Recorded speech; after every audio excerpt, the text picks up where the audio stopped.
શ્રી હરિ કૃષ્ણાય ઘનશ્યામાય નીલકંઠાય શ્રી સહજાનંદ સ્વામીને નમો નમઃ. બોલો સ્વામિનારાયણ ભગવાનની જય. શ્રી નારાયણ મુનિ દેવની જય. બધા ભક્તોને જય સ્વામિનારાયણ. જય સ્વામિનારાયણ. વચનામૃત ગઢડા પ્રથમનું 15મું સત્સંગ સભા ભગવાનની દિવ્ય સભા યાદ રાખજો. હિલ ભગત એ તોય પૂછવામાં આવશે. સ્વામિનારાયણ હરે, સ્વામિનારાયણ હરે. સંવત 1876 માક્ષર વદી ત્રીજને દિવસ શ્રીજી મહારાજ શ્રી ગઢડા મધ્યે દાદા ખાચરના દરબારમાં બિરાજમાન હતા અને સર્વ શ્વેત વસ્ત્ર ધારણ કર્યા હતા અને પોતાના મુખારવિંદની આગળ સર્વ સાધુ તથા દેશ દેશના હરિભક્તની સભા ભરાઈને બેઠી હતી. બોલો વિષ્ણુ. સંવત 1876 માક્ષર વદી ત્રીજને દિવસે શ્રીજી મહારાજ શ્રી ગઢડા મધ્યે સર્વશ્વેત વસ્ત્ર ધારણ કરીને બિરાજમાન હતા. પોતાના મુખારવિંદની આગળ સાધુ તથા સર્વ સાધુ તથા દેશ દેશના હરિભક્તોની સભા ભરાઈને બેઠી હતી. ભગવાન બિરાજમાન હતા. સર્વ શ્વેત વસ્ત્ર ધારણ કર્યા હતા અને સર્વ સાધુ મહારાજને આગળ બેઠા હતા અને દેશ દેશના હરિભક્તની સભા ભરાઈને બેઠી હતી. પછી શ્રીજી મહારાજે એમ વાર્તા કરી છે, જેના હૈયામાં ભગવાનની ભક્તિ હોય તેને એવી વૃત્તિ રહે છે, ભગવાન તથા સંત તે મને જે વચન કહેશે તેમ જ મારે કરવું છે. કોને આવું રે? મહારાજે શું કીધું? જેના હૈયામાં ભગવાનની ભક્તિ હોય ને એને એવી વૃત્તિ રહે. મહારાજ કે ભગવાન અને ભગવાનના સંત મને જે વચન કહેશે એમ જ મારે કરવું છે. એમ તેના હૈયામાં હિંમત રહે અને આટલું વચન મારાથી મનાશે અને આટલું નહીં મનાય એવું વચન તો ભૂલે પણ ન કહે. ભગવાન અને ભગવાનના સાધુ મહારાજ એમ કે હિંમત રાખે અને આટલું મારાથી મનાશે ને આટલું નહીં મને એવું ભૂલમાં પણ કહે નહીં. અને વળી ભગવાનની મૂર્તિ હૈયામાં ધારવી તેમાં શૂરવીર પણ રહે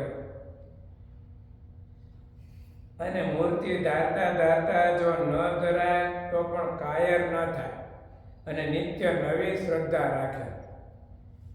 અને મૂર્તિ ધારતા જ્યારે ભૂંડા ઘાટ સંકલ્પ થાય અને તે હઠે નહીં તો ભગવાનનો મોટો મહિમા સમજીને પોતાને પૂર્ણ કામ માનીને સંકલ્પને ખોટા કરતો રહે. જો ભગવાનનું કીધું, ભગવાનની મૂર્તિ હૈયામાં ધારવી તેમાં શૂરવીરપણું રહે. મૂર્તિ ધારતા ધારતા ન ધરાય તો પણ કાયર થાય નહીં અને નિત્ય નવી શ્રદ્ધા રાખે. મૂર્તિ ધારતા જ્યારે ભૂંડા ઘાટ સંકલ્પ થવા માંડે ત્યારે મહારાજ કે હઠે નહીં સંકલ્પ તો શું કીધું? ભગવાનનો મોટો મહિમા સમજવો અને પોતાને પૂર્ણ કામ માનીને સંકલ્પને ખોટા કરતો રહે કે હું તો આત્મા છું, આ શરીર આ દેહ હું નથી, મારે વિશે કાંઈ છે જ નહીં, માયાનો કોઈ દોષ નથી, હું તો આત્મા છું, આત્મા તો શુદ્ધ છે, મારે વિશે મહારાજ અંતર્યામીપણે બિરાજમાન છે, હું દેહ તે નથી એમ માનીને સંકલ્પને એ જે ઘાટ થતા ને એને ખોટા કરી નાખે. મારા વિશે કાંઈ છે જ નહીં એમ મહારાજથી હિંમત રાખે. અને ભૂંડા ઘાટ સંકલ્પ થાય ને હઠે નહીં તો ભગવાનનો મોટો મહિમા સમજીને પોતાને પૂર્ણ કામ માનીને, પૂર્ણ કામ એટલે મને આવા ભગવાન મળ્યા એટલે મારે આવા સંકલ્પ હોય જ નહીં, આવા મહારાજનો એટલો મહિમા સમજે એટલે એવી રીતે પોતાને પૂર્ણ કામ માને. એમ પૂર્ણ કામ ન માને બસ આપણે હવે પરિપૂર્ણ થઈ જાય, આપણે કાંઈ કરવું નથી, આપણે કાંઈ નહીં કરવી તો હાલશે, આવા ભગવાન મળ્યા એમ ને. ભગવાન મળ્યા એટલે એનો કેપ હોવો પડે, બીજો કેપ ઉતરી જાય, ભગવાનનો કેપ ચડી જાય.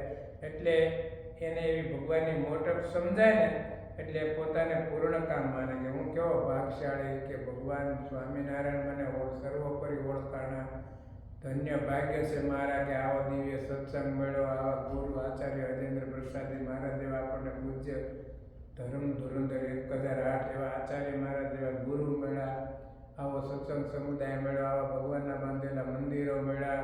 એવો ભગવાનનો બધો મોટો મહિમા સમજીને પોતાના સંકલ્પને ખોટો કરી નાખે, પોતાને પૂર્ણ કામ માને. એમ ભગવાનને લઈને પૂર્ણ કામ માને. કેવા મહારાજ મળ્યા, હવે મારે બીજા ઘાટ હોય જ નહીં મારા વિશે. એમ મહારાજ કે પોતાને પૂર્ણ કામ માનીને તે સંકલ્પને ખોટા કરતો રહે અને ભગવાનના સ્વરૂપને અહીંયામાં ધારતો રહે.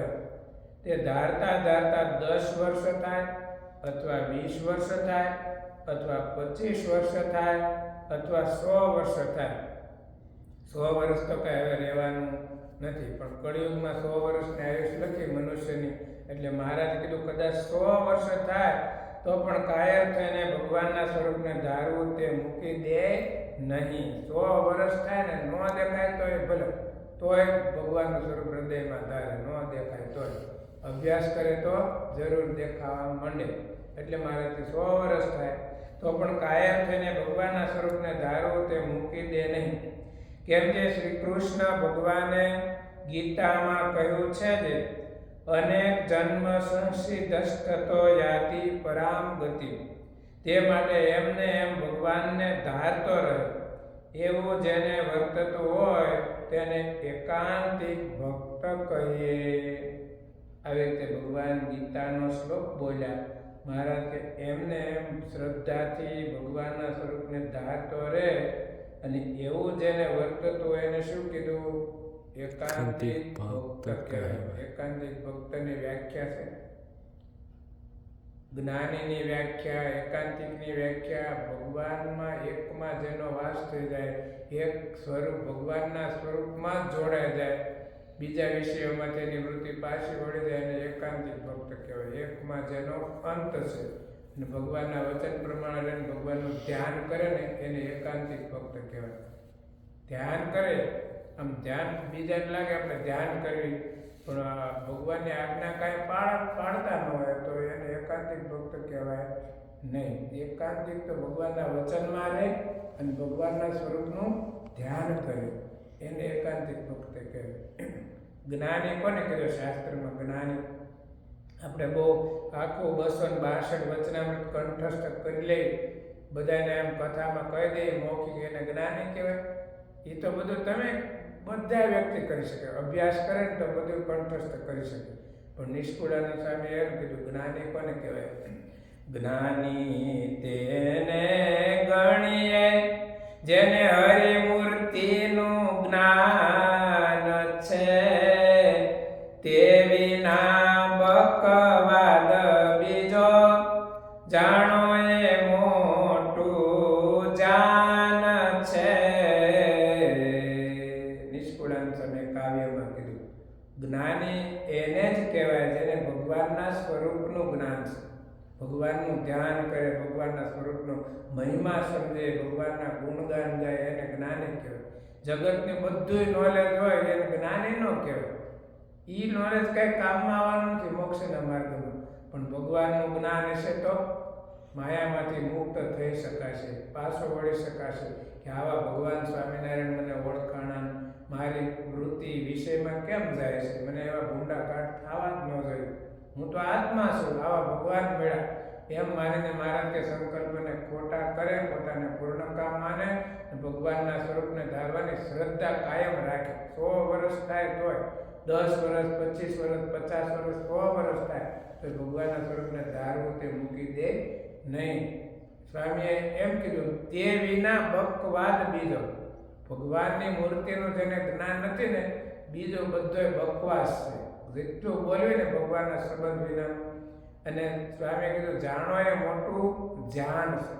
ધ્યાન એટલે નુકસાન, મોટામાં મોટું નુકસાન છે.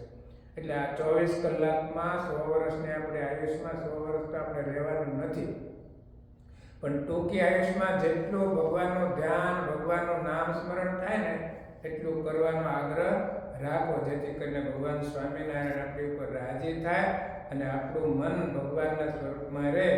એવી રીતે શ્રીજી મહારાજે ગરડા પ્રથમના 15મા વચનામૃતમાં વાત સમજાવી. સહજાનંદ સ્વામી મહારાજની જય.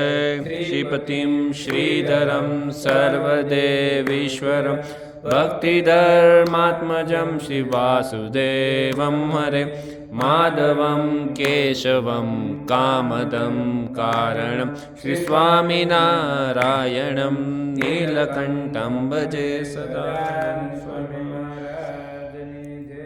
2 મિનિટ મહારાજની મૂર્તિ સંભાળીને દોર બોલ્યો. સ્વામિનારાયણ સ્વામિનારાયણ સ્વામિનારાયણ.